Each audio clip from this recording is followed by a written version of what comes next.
Canada Japan se ochiri asofo ene no yaya ne abo sansem na to agu internet no so ayeden ayamoton nti wo so mo se nya asem foforo bi bebo system nim ono abode wo huna mane o ono abo Canada papa na huna mane nti wo so mo se nya asem foforo bebo e system nim omo so ompe Kristo ompe Jesus en won pa asofo no ompe den sansem no yatimi ayama Ghana fo atiase ehunu se papa no nkan se won pe Kristo bia huti enipa 1 or 2 bia omo ensem beto abonten a Ghana fo etimi ko hwe bie with evidence omutimi hunu ade property esiye anti o mate ensem a ye kan ase no omatimi hunu ba bia de ni free bae na se no ma twiste anaso o mo twiste ade no e de free honorable Canada Japan a on pe Kristo asem omu ye free ho e de aba besisu se Honorable Kennedy ohene e Japan sika wanya nyina achi no ni sika no politics ene mani nyaaye contract a ban edema no ene mani nyaaye ho na ise no omde story na ba begina nkasa ti ko mona yedi ni pa o na mbese me bo apade no ka asa asem na numu asem ketua bi me wi a ne yabusa questions bi wa ha wo pade nsem a all kan hu ne ya hwese betimate 1 or 2 bi ase ewo ne nsem a obobo na ekirechire ye dia ye de yente ase wona eja omo ye mo politics no mo nim baby a omo ko form story no edi free ba no ma be chichi mu dia che ne nso ye tie bia sa entipade ne nsem a oka wose honorable Kennedy ohene e Japan ne sika wanya mebrebe ni kasa wo kasa ne ade nyina no se sika no politics mu no nyaaye na ya ban bi ne man contract ne ade and what TVs no would dinkomo. The Paul would make so much noise, all right? Okay, but as to whether he can walk his talk, I'm not sure. Because look, all the touting he touts himself, he's a businessman. Look, it's government contracts that make him Paul rich. The Paul would... Okay. Mesa Bobima Mweti, Richard Mechapa on YouTube. Mesa Bobima Mweti, or Honorable Canada Japan. Was it Canada Japan bet me janum? Akasa so uska. Or you also a businessman. When you businessman bia, na de Canada Japan ne say, are buying a man contract na wakwaye and was also uska. The Paul would make so much noise, all right? Okay, but as to whether he can walk his talk, I'm not sure. Because look, all the touting he touts himself, he's a businessman. Look, it's government contracts that make him rich. Okay.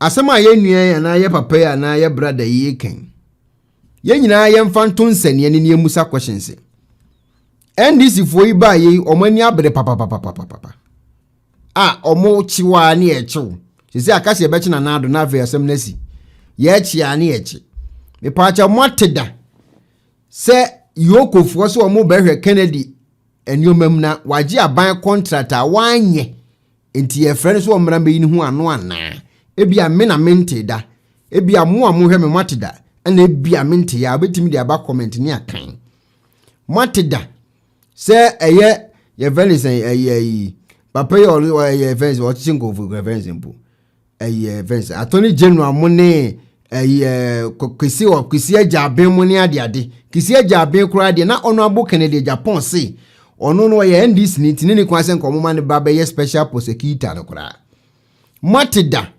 se kisi ajaben ese honorable Canada Japan ye wanted na wadi oman sika ya man contract se wonkoye wanye en wadi sika no enti ombrambe yi ni ho me pacho mati bibi sa da na ya chichichichi ade bechini akwachi wei ade bechini akwachi wei ade bechini akwachi wei mati se honorable ye de police force no ye penachi no se wadi oman sika wadi contract bi wa ntimi an deliver aban sika bi kodi ni botom wadi awie mati bibi sa na mente ya na metimachi machire mu start with honorable MP Kristo som honorable chiri Kristo honorable ya antichrist honorable tansofo ho na mu start di free you eno na ntimi ententam se dia bedru se honorable sika kra na ya aban ene man no contract ene okoye na pacho obi eje contract no ye wi apati sika no konfamre wana di asia asem kra ne abehie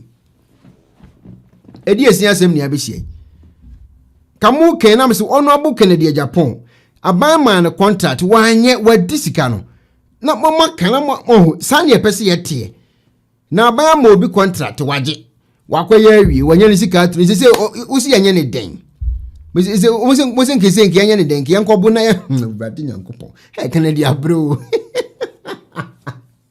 se nka musi yankoye den na me meti hoi ya ma me contract metima me contract awie entimi wo sika ntese ndidien enya no ne epo mate se special prosecutor say ope Honorable Kennedy achina na mate moye de be bo ato agu mate da se eye yokufo say Honorable Kennedy mra ne hwehwe ne nkratem na waje aban sika akwa akudi wanye contract na mate da na te monte da na se Honorable Kennedy Japan je contract ena watima delivery a je say musi yanye ne den ntidien enu tie nkobu na na me pa cho wawie contract no ani ana debi o wawie okay sika na ye ho ade contract na dia yo echene botum watias e say die biem na aka musi wanya moden me da menti asem na si o musi wanya moden biem etiefo mumia musa questions o se Honorable dwana num so sika na sika wanya no wose we businessman ntimo ntiase ana ya aban ne man contract no koye ye no nya sika me pa cho contract no waye ana wonye waye wi be okay mwati se yokufo hwehwe no okay mwati se eye special kwese Peter hwehwe na ana okay mwati se CID fo penache no so wadi o masika okay se mosi anya ne den contract a waje a wati my delivery wi no so no eno so asan be problem ye wono abo abre o hey my God, damn it, chow. A queer hegan me chow. On our book, bro. Hey, now you have to be crying about free me. Eh? Every before for a bemo, I chin. Can you buy a see a chin first on our book? Any bank I see a chin first, no. Sank will be a wet disica. Yaman contractor, ya mice or minus can walk with thee. First person was saying, watching it on our book. Now, not in the or that's no ho. What you contract what my year what delivery and also say a problem. Hey, there's a most of a with Debbie, where I'm monka. What about Canada way also was Honorable Ken on your debut. Campaign and a moya man no more ye campaign honorable for quack. While Brown own Tia Capra Mubia, more and more campaign man. When some are more Kenya, more they call free a sorry for Susie. As of we had the camera and the microphone say, Honorable Nya Antichrist because on time a you're not sorry. Methodist force one time or Anglican force one time or Pentecost force one time or Roman Catholic force one time or Presby force one time or SDA force one time or Church of Jesus Christ force one time or it's a sorry maybe almost say Honorable Ken on time or say and what to move no aqua do. After the Obia quaje contract. What my aye contract na view we view contract no ye tianika and also say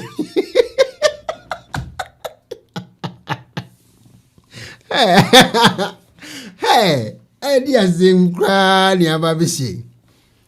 A serious issue. I was some but some pages them would do some questions say. As someone to work was in the crack and saying, Honorable Ki, what your contract? Okay, yate. What this canana? Debbie, why? Ah, why? Sikano Gulubutum, and is it okay any day? As a Mubusa, where is our question? The Paul would make so much noise, all right? Okay, but as to whether he can walk his talk, I'm not sure. Because look, all the touting he touts himself, he's a businessman. Look, it's government contracts that make him upon rich. It is a government contract, no money, rich. Honorable Kennedy Japan, no. Hey, I got Papa na more pressure. Papa na to pressure to Ghana whole rough. Onipono nyama yenyanyi is a flag bearer no. Amafo adwena start boomba. Then ya de china se yi ne so o meye flag bearer de am say Ghana ho ne nipa mebe na be nante anti-clockwise. Obu anu okonachi sa onim se okonachi kura. Ena momompa yo. Ni enya tibi se o ye flag bearer de man BP. De na say muti bebo dam se gnan. Ti nkomo na yi di ni pa. Asema awo papa oti wa wo kan. E wo se o bakura busa se o find ze ne krakra say. Chairman na be wiase Ghana. On wiasika. Ya chichi nkofu ya china na de bi enche no. Okay, yoku for so wadi omansika na Debbie. Oh, okay. Especially akose Peter say wadi omansika na. Oh, okay. Na Attorney General to so wa ye bibia. Oh, okay. Is it also one year den? Abayama na contract awa wi so no so asan be. Contracts are making a report rate. The report would make so much noise, all right? Okay, but as to whether he can walk his talk, I'm not sure. Because look, all the touting he touts himself, he's a businessman. Look, it's government contracts are making a report rate. And the politicians are more Ghana on parliament. So we say 278 to the 2 and fall. And uncle Bia Timmy create a juma mienu miensa. Ewo no an impesua so anase different impesua so krana. Me patcho tinka juma ni wa ka youth ni be. Politicians are wo parliament ni nyina o. Wo de obi an create a juma 2 pe. Udon ko obi an create 2. Monje contract na ono abu akwaji ni bi. A mo ka ho asem no. Monje sa contract ni bi. Na nka mo tun create a juma 2 pe, de juma 2. Ajuma 2 MPs ni nyina obi an create 2 pe. Inka one person no so kura na ka adwuma ni ho no obi age contract oje ye wandi sika no odi asan so abia adwuma e man kofo nya so mfaso eno no so asan be ye problem say wanya ban contract no de ko bia adwuma nti wo sika nti ni kwan so woka na nka hwan na enkoka tie nkomani he won ni pesa ma he suma hu ni pesa ma etimo kasa kwa ya mo yemu nhye mo kakra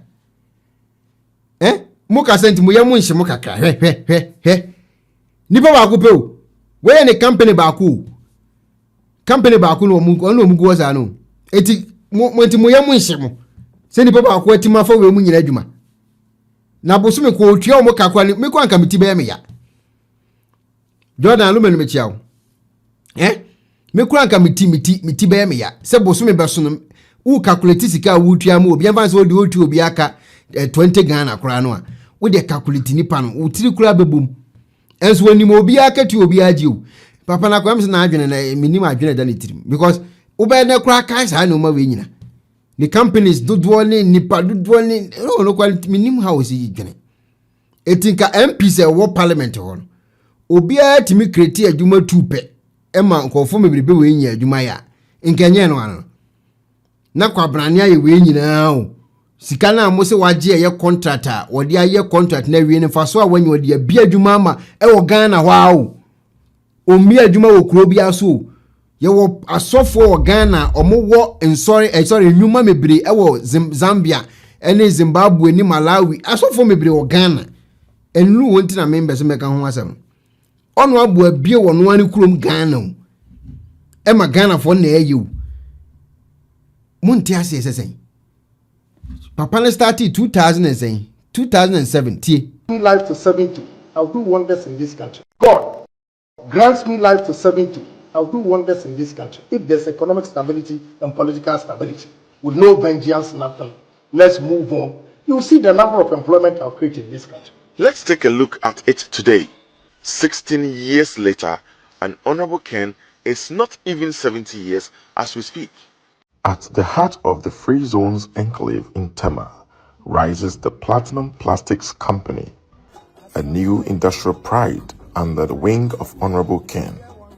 From jute sacks to takeaway parliamentarians obi abia adwuma se mienu pe kura o mienu pe e wono ane ni constituency a etika youth ni adwuma nye adwuma mebo a kire wi nyina ono abo adwuma nko a wo nipa ba ko pe o nipa one pe NDC for ba si o mun ka si wakọ wi sika ye fe na akọ yoku nipa ba ko pe etika politicians amowo parliament obi atimi bie ba ko pe ana mienu pe wono a ni constituency a etika boys ni nya adwuma nye a wote wase wonte asese ono abokwaje aban contract ena wo ye no anya sika nti ko ye wie ne ko sika no onfa me so botomu ana a range of plastic products. The machines never sleep. Over 1,000 men and women keep the wheels turning, working in shifts that power both industry and livelihood. It is more than a factory. It is a statement of jobs, growth, and future builds with Ghanaian hands. Along the Accra-Tema motorway, an industrial giant stands tall, the Ashanti Steel Factory. Owned by Honorable Ken Ohene Ejapon, still awaiting its grand opening, the factory already looms as a promise of strength and skill. When completed, it will employ thousands of Ghanaians, creating livelihoods for families and fueling entire communities. The benefit stretches far and beyond. The walls of a new steel business will rise. Skills will be sharpened, and hope will take root. This is more than a factory in waiting.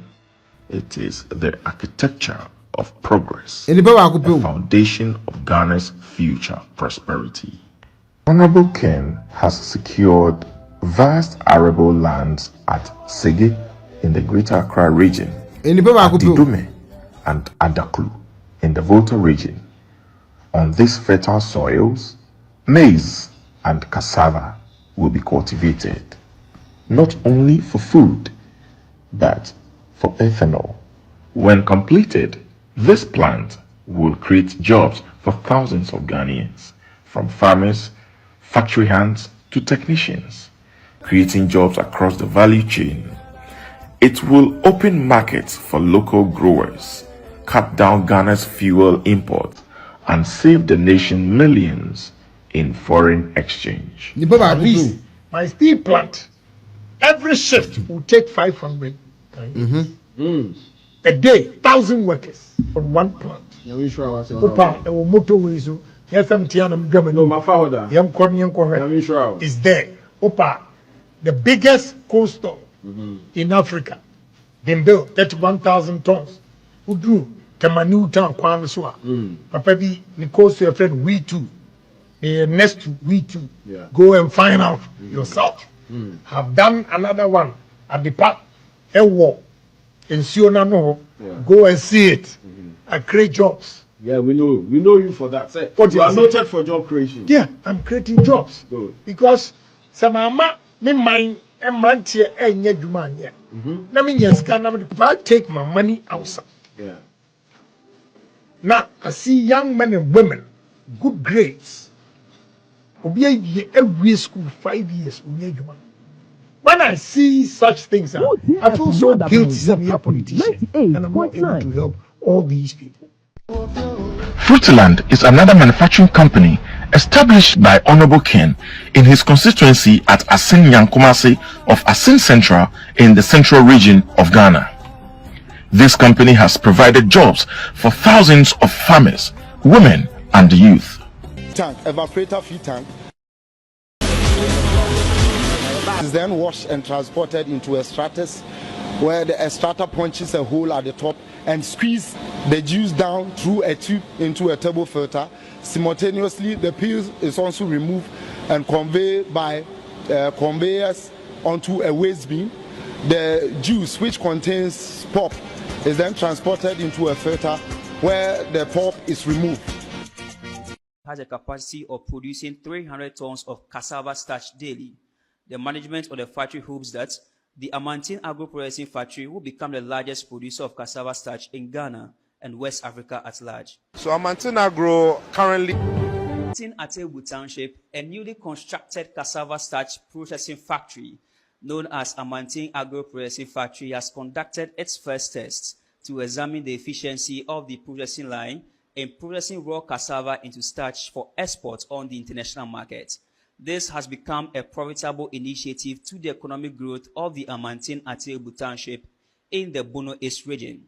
The factory has been established with the primary purpose of processing cassava into starch, a commodity that has been in high demand for use in pharmaceuticals, textiles, food. So the idea for this factory is to process that cassava, to help growth in the country due to its high demand for the commodity. Once the finished product. My idea. Hey, we are say yeah, now we're ready for president. Other book on over and over to travel over.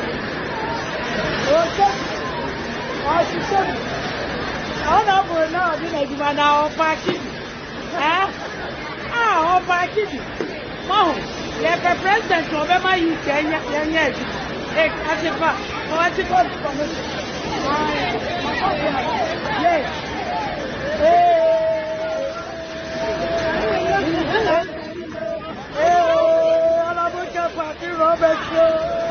President Papa Penny. Which is the Canada for me a party. Makalani, yes, money being here. Yes. You're paying any. Bawumia, Namunya to come with you. Yes, President Papa Pen. Yes, I hope take away rubber, polythene, take away pack, sack bag, sack bag, any apprentice bebre, any polythene, I hope be allowed. Yes, when you have the over the president, the heart of the Free Zones Enclave in Tema rises the Platinum Plastics Company, a new industrial pride under the wing of Honorable Ken. From jute sacks to takeaway packs and a wide range of plastic products, the machines never sleep. Over 1,000 men and women keep the wheels turning, working in shifts that power both industry and livelihood. It is more than a factory. It is a statement of jobs, growth, and future built with Ghanaian hands.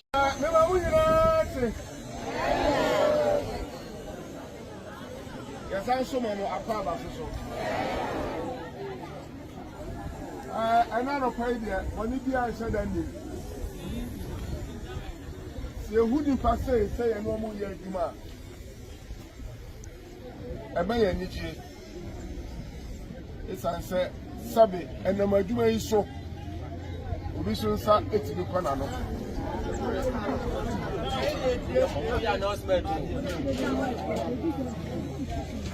Apart from that, so no. Musumudi wa yes so. Yo, and I'm obiso, and I'm not we are back a seer. You know me and you sat to the choir. Papa did the Canada or any edge upon.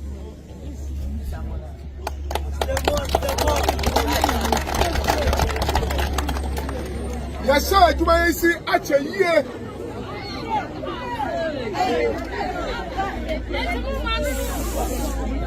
Why? And I do I didn't come. Oh, quite Baba, the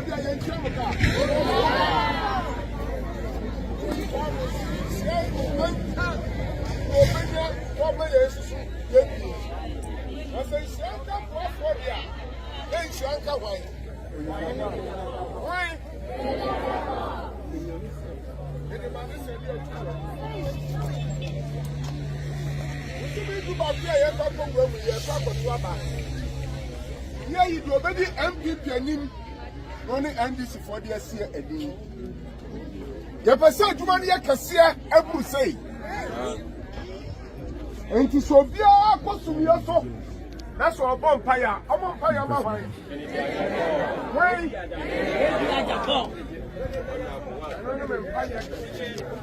That's all we are delegate. That's all two about it. And our heart. When the papa no yamo, that the papa no yamo, oh my president to body. That's a papa no president here. The area have the entire that's how to my football. You have to put the about